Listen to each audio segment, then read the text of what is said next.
So hey guys and welcome back to your channel Anurag Conceptuals. और अब हम लोग शुरू करने वाले हैं पब्लिक फाइनेंस की दूसरी वीडियो। तो इस वीडियो में हम लोग कुछ बाकी बचे कुछ टॉपिक्स के बारे में बात करेंगे रिलेटिंग टू द चैप्टर 1, जिसके अंदर पहला आता है public finance versus private finance. तो यहाँ पर हम लोग बात करने वाले हैं पब्लिक फाइनेंस और प्राइवेट फाइनेंस में क्या डिफरेंसेस होते हैं उनके बारे में। तो जैसे कि पहला डिफरेंस है, प्राइवेट फाइनेंस जो होता है वो माइक्रो लेवल पर किया जाता है और जो पब्लिक फाइनेंस होता है वो मैक्रो लेवल पर किया जाता है। यहाँ पर माइक्रो का मतलब है कि जो प्राइवेट फाइनेंस है वो स्मॉल स्केल पर किया जाता है और जो पब्लिक फाइनेंस है वो मैक्रो स्केल पर मतलब लार्ज स्केल पर किया जाता है। दूसरा जो डिफरेंस है वो है private business adjust its expenditure to its income, whereas government adjust its revenue to its desired scale of expenditure. तो यहाँ पर कहने का मतलब ये है कि जो प्राइवेट बिजनेस होते हैं वो अपने एक्सपेंडिचर को कम या ज्यादा करते हैं अकॉर्डिंग टू देयर इनकम, लेकिन जो गवर्नमेंट होती है वो अपनी इनकम को बढ़ाती है या अपनी इनकम को कम करती है उस एक्सपेंडिचर को पूरा करने के लिए।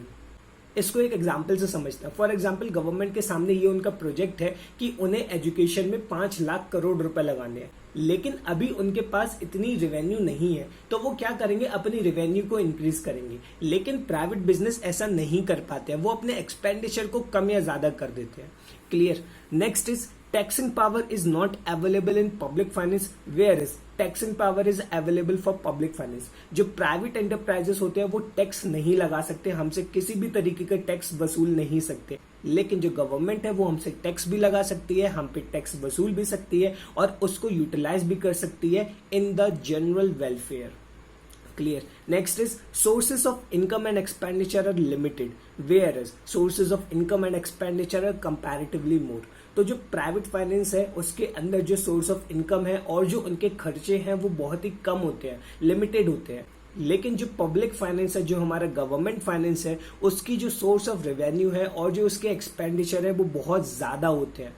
फॉर एग्जाम्पल अभी मोदी जी ने 20 लाख करोड़ का एक पैकेज निकाला था, तो कंपैरेटिवली अगर देखा जाए तो ये अमाउंट बहुत बड़ा है। प्राइवेट एंटरप्राइजेस इतना बड़ा पैकेज नहीं दे सकती हैं to the general public. Okay, the next is it's main objective is to promote the personal satisfaction और utility, whereas the public finances main objective is to promote general welfare. जो private finance है वो ये चाहता है कि जो personal satisfaction है या जो पर्सनल यूटिलिटी है उसको इंक्रीज किया जाए, लेकिन जो पब्लिक फाइनेंस है मतलब कि जो गवर्नमेंट है वो ये चाहती है कि जो जनरल वेलफेयर है पब्लिक का उसको कैसे इंक्रीज किया जाए। Okay, the next difference is budget is of low amount and in the public finance the budget is of huge amount. Clear. वो एग्जाम्पल याद रखना जो 20 लाख करोड़ का पैकेज निकाला गया था। तो बजट का जो अमाउंट होता है वो प्राइवेट फाइनेंस में कम होता है और कंपैरेटिवली जो बजट का अमाउंट होता है वो पब्लिक फाइनेंस में बहुत ज्यादा होता है। क्लियर। तो ये तो थे कुछ हमारे differences between the public finance and private finance.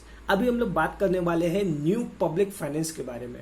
Public finance अभी ऐसा नहीं है कि हाल ही में लॉन्च हुआ है, ये बहुत सालों से चल रहा है और जो ट्रेडिशनल पब्लिक फाइनेंस है वो थोड़ा सा आउटडेटेड हो चुका है। इसीलिए ट्रेडिशनल पब्लिक फाइनेंस में कुछ थोड़े से नए कॉन्सेप्ट मिलाए गए, जिसकी वजह से आज हम उसको बोलते हैं न्यू पब्लिक फाइनेंस। तो थोड़ा उसके बारे में डिस्कस कर लेते हैं और फिर ये चैप्टर अपना खत्म करते हैं। इसके बाद हम लोग स्टार्ट करेंगे अपना दूसरा chapter. So here it is, the concept of new public finance. The public finance today is more about than taxing and spending public revenue. आज के समय में जो पब्लिक फाइनेंस है वो टैक्सिंग और एक्सपेंडिचर से बहुत ज्यादा है। It involves channelizing resources to the public policy goals. In this process, government uses its physical and regulatory tools to encourage and complement private activities and private spending on these goals. इसका सीधी भाषा में मतलब ये है कि public finance के अंदर किस तरीके से रिसोर्सेस को चैनलाइज किया जाए, मतलब कि जो रेवेन्यू अर्न हो रही है उस रेवेन्यू के जितने भी सोर्सेज हैं उन सोर्सेज को किस तरीके से इंक्रीज किया जाए। और इस प्रोसेस को करने के लिए गवर्नमेंट के जो फिजिकल और रेगुलेटरी टूल्स हैं वो काम आते हैं। और फिजिकल और रेगुलेटरी टूल्स होते क्या है इसको हम लोग आगे आने वाले चैप्टर्स में डिटेल में डिस्कस करेंगे। और यहाँ पे एक चीज और था, to encourage and complement private activities and private spending on these goals. इसको समझने के लिए एक बहुत बढ़िया एग्जाम्पल है, आपने नाम सुना होगा पीएम केयर फंड के बारे में। तो तो वहां पे होता क्या है कि जो जनरल पब्लिक है वो अपने पास से एक certain amount of money deposit करती है इन द पीएम फंड, और पीएम फंड के अंदर जितना भी अमाउंट होता है उस अमाउंट को स्पेंड किया जाता है कोविड पैंडेमिक से लड़ने के लिए। तो यहाँ पे हुआ क्या कि गवर्नमेंट भी अपने तरफ से रिसोर्सेज लगा रही थी और उन्होंने एक ऐसा प्लेटफॉर्म तैयार कर दिया जिसके अंदर पब्लिक, जो आम जनता है, वो भी उसमें इन्वेस्ट कर सकती है। तो उन्होंने क्या किया कि प्राइवेट एक्टिविटीज को बढ़ा दिया और प्राइवेट स्पेंडिंग बढ़ा दी on these goals. These goals का मतलब यहाँ पर उन गोल्स से है जो गवर्नमेंट सेट करती है। क्लियर? तो ये सारी चीजें अभी पब्लिक फाइनेंस में इंट्रोड्यूस हुई हैं, जो कि ट्रेडिशनल पब्लिक फाइनेंस में बहुत ही कम देखने को मिलती थी। क्लियर? इसके बाद है public finance is expected to perform its traditional duty of providing public goods. Public finance जो है वो एक्सपेक्ट किया जाता है अपनी पुरानी ड्यूटी को परफॉर्म करने के लिए, और वो पुरानी ड्यूटी है पब्लिक गुड्स को प्रोवाइड करने की।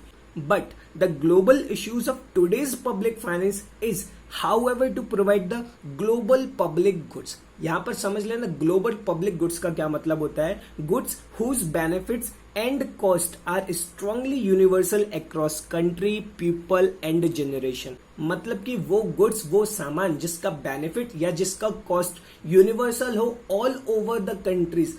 सपोज करो इंडियन गवर्नमेंट का एक ऐसा मोबाइल फोन है जिसके बेनिफिट्स बहुत ज्यादा है और उसकी जो कॉस्ट है वो काफी ज्यादा कम है ऑल ओवर द कंट्रीज। तो ऐसे गुड्स को हम लोग बोलते हैं ग्लोबल पब्लिक गुड्स। तो जो आज के समय में पब्लिक फाइनेंस का मेन मोटिव है वो है ग्लोबल पब्लिक गुड्स प्रोवाइड कराना और ग्लोबल इक्विटी को मेंटेन करना in the development. Global equity का मतलब है कि जो डेवलप्ड कंट्रीज हैं वो भी मदद कर रही हैं डेवलपिंग कंट्रीज की कि वो डेवलप्ड हो जाए। Clear? So this is the new scenario of the public finance.